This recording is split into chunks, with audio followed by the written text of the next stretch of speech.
జై భీమ్. నా పేరు మంద ప్రభాకర్, బహుజన్ సమాజ్ పార్టీ రాష్ట్ర అధ్యక్షుడు.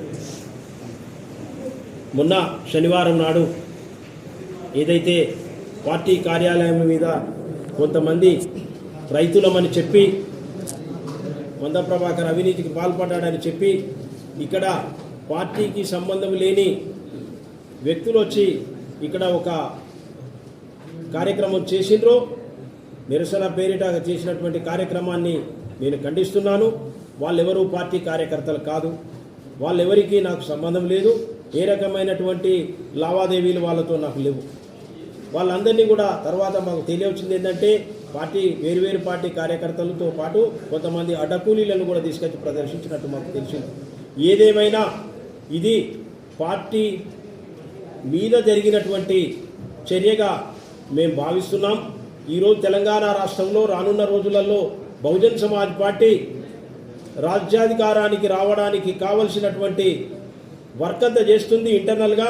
అదేవిధంగా మనవాదులను ఈ రాష్ట్రంలో తెలంగాణ రాష్ట్రం నుంచి తరిమి కొట్టడానికి కావాల్సిన పని చేస్తుంది. కాబట్టి మొన్న రాజ్యాంగాన్ని కించపరుస్తూ, బాబాసాహెబ్ అంబేద్కర్ను కించపరుస్తూ చేసినటువంటి మనవాదుల మాటలకు కౌంటర్గా ఇంటర్నల్గా జరుగుతున్నటువంటి పనిని కూడా పసిగట్టి ఎక్కడ ఈ బహుజన్ సమాజ్ పార్టీ బలపడుతుందో అని చెప్పి, ఎక్కడ రాజ్యాధికారంలోకి వస్తుందో అన్న కుట్రలతోటి ఈ బహుజన్ సమాజ్ పార్టీ కార్యాలయం మీద దాడి చేసినట్టుగా మేము భావిస్తున్నాము. దీని వెనకాల మనవాద రాజకీయ పార్టీల కుట్రలు ఉన్నాయని మేము భావిస్తున్నాము. అంతేకాదు ఈ సంఘటన పురస్కరించుకొని మా పార్టీ రాష్ట్ర జాతీయ అధ్యక్షురాలు బహన్జీ కుమారి మాయావతి గారి ఆదేశాల మేరకు మా రాష్ట్ర ఇన్ఛార్జి, బహుజన్ సమాజ్ పార్టీ రాష్ట్ర ఇన్ఛార్జి, సెంట్రల్ కోఆర్డినేటర్ గౌరవనీయులు రామ్జీ గౌతమ్ గారు, రాజ్యసభ సభ్యులైన రామ్జీ గౌతమ్ గారి సూచనల మేరకు మేము ఈరోజు ఈ సమావేశాన్ని ఏర్పాటు చేయడం జరిగింది. మీడియా మిత్రులకు ధన్యవాదాలు.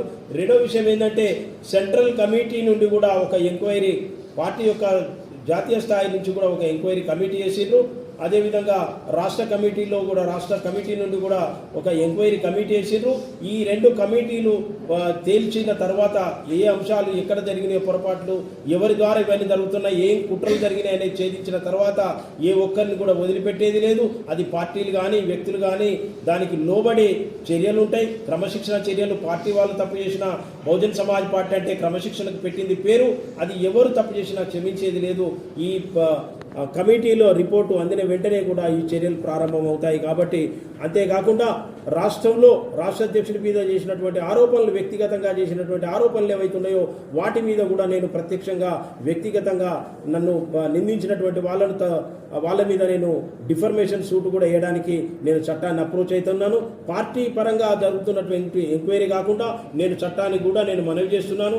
ఇందులో ఉన్నటువంటి వ్యక్తులను, శక్తులను, పార్టీలను బయటికి తీసుకొచ్చి తప్పును బయట పెట్టాల్సిందిగా, నేను చట్టపరమైన చర్యలు తీసుకోవాల్సిందిగా కూడా నేను మనవి చేస్తున్నాను. Thank you.